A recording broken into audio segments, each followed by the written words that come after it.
day you're going to meet your maker. You can't just be picking people up and dropping them off as you please. And you're damn sure can't do that with children, because then that make you as bad as some of these messed up baby fathers out here, because them kids didn't ask to be brung into Michael Jackson's life, enjoy the perks of being Michael Jackson's friend, and then thrown away. I'm talking a lot. I had some coffee, y'all. My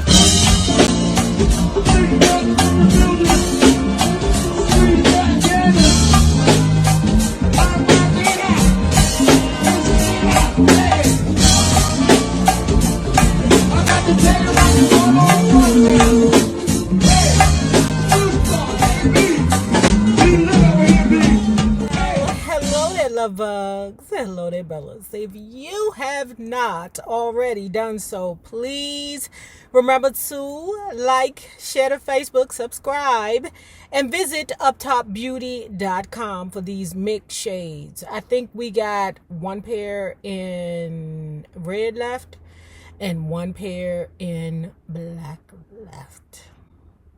Go on over there to Up Top Beauty and check it out.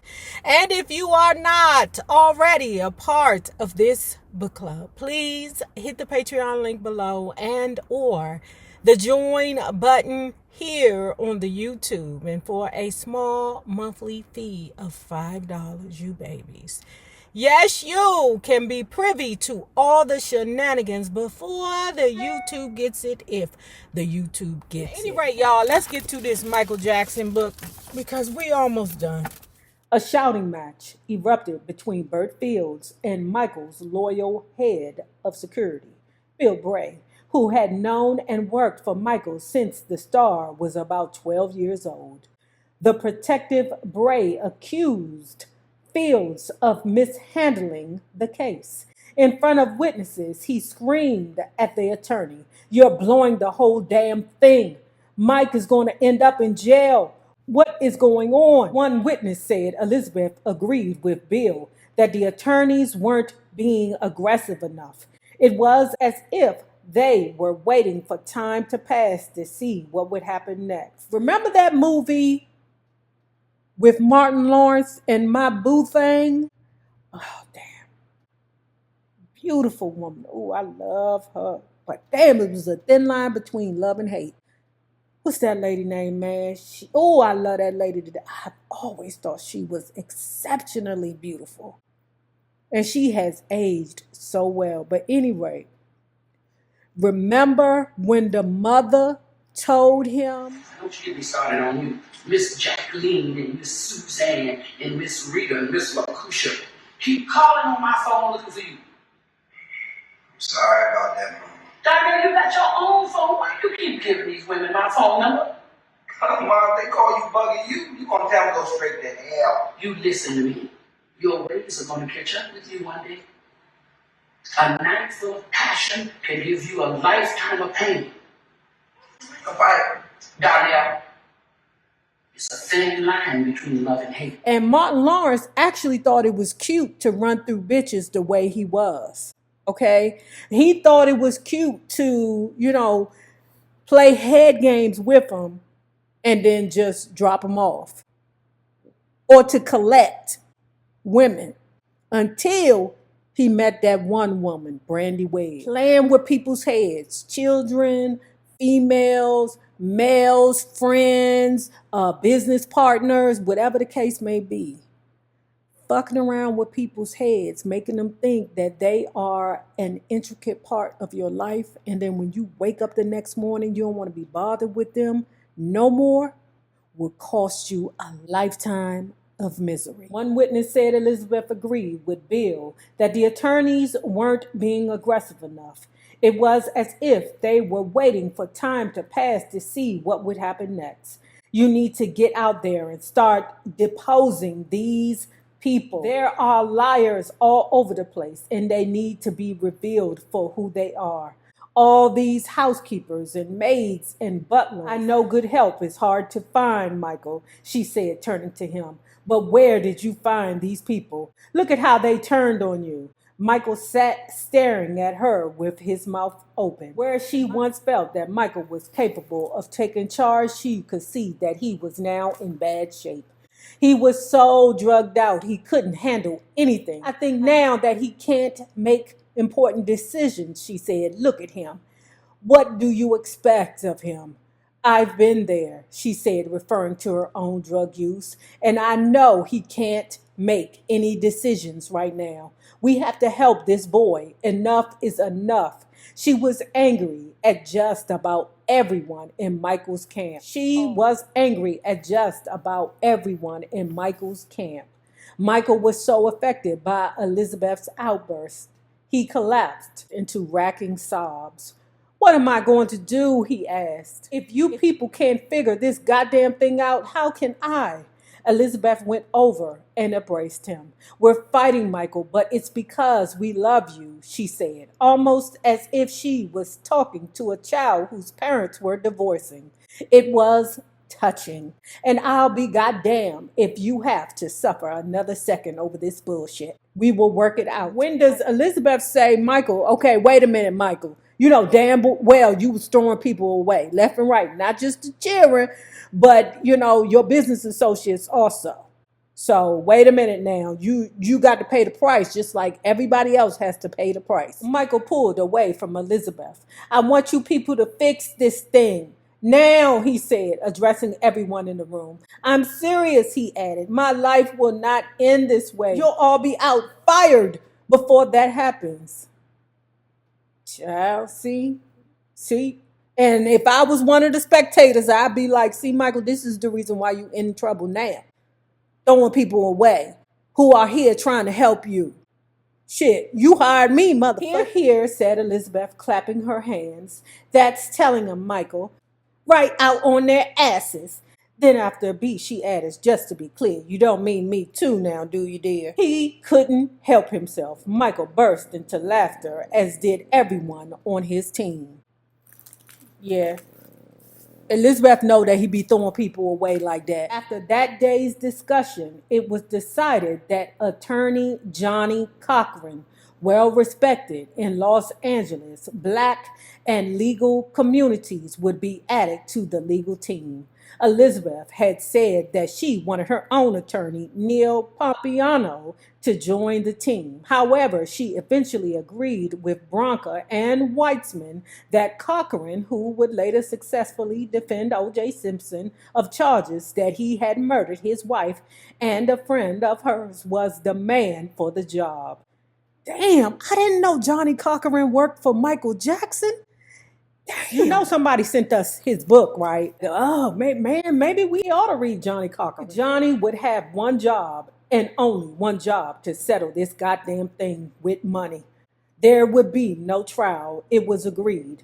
Michael could not survive it. He was now too emotionally devastated to present a strong image for himself on the witness stand. Whatever it would cost, it was decided he would have to pay it. If the public construed any financial settlement as an indication of guilt, it was decided there was nothing anyone could do about it. Yeah, because once the allegations are there, guilty, proven guilty or innocent in court, the allegations are there. Some of you moonwalkers, let me help you out right quick, because you niggas be lunching, okay? Just because a person is not found guilty does not mean he did not do the crime. Do you know how many killers I know that have never been convicted of murder? Oh, they tried to put the thing on him, but it wasn't enough evidence to convict. And I know for a fact that these ninjas are killers. On November 12th, 1993, looking thin, tired, and haggard, Michael Jackson performed what would turn out to be the final show of his dangerous tour at El Estadio del Azteca in Mexico City. The rest of the engagements were canceled. Apparently, Michael's mental state had truly disintegrated while in Mexico. The damage to his $12,000 a week 5-room suite on the 42nd floor of the Hotel Presidente was evidence of his serious abuse of drugs. After he checked out, the hotel staff was stunned to discover that the carpets in the living room and in Michael's bedrooms were stained with vomit. There were deep dents and cracks in the plaster of the living room wall, as if someone had either banged his head or his fists against it. There was enough rubbish in the room to fill 2 large trash bags. There were scribblings on the walls. I love you, I love you. And even on the fabric of some of the furniture, chewing gum was squashed into the carpet everywhere. Was he there by himself? He ain't had no little boys to keep him company. And I'm not even trying to be funny, because, pause, the more I read this book, the more I'm really believing that this man is not guilty. But he was found not guilty. But like I said before, that just because you're found not guilty don't mean that you didn't do the fucking crime. You just had good counsel. The more I read, I don't think he did it. The next day, November 13th, Michael announced in a press statement that he was canceling the remainder of the tour because he was now an addict. He explained that he had begun using painkillers 7 months earlier after having undergone reconstructive surgery for a scalp burn suffered during the filming of the Pepsi-Cola commercial in 1984. That means that Michael Jackson has been using painkillers, popping pills, since 1984. And because when you be popping them pills, or any addict, they have a obscure state of reality. And that can be part of the reason why he is so narcissistic. Like I said, the more I read, the more I'm convinced he didn't do it. He just probably was so fucking high that he didn't realize that what he was saying was stupid. And then I believe he is guilty of being an arrogant person before I believe that he was guilty of touching children. In his mind, I believe Michael Jackson was like, I'm going to prove to the world that it's not me that's wrong. It's them that's wrong. So once that's been set in his mind, and we know Virgos can be stubborn, he don't care what you think because you're wrong, not him.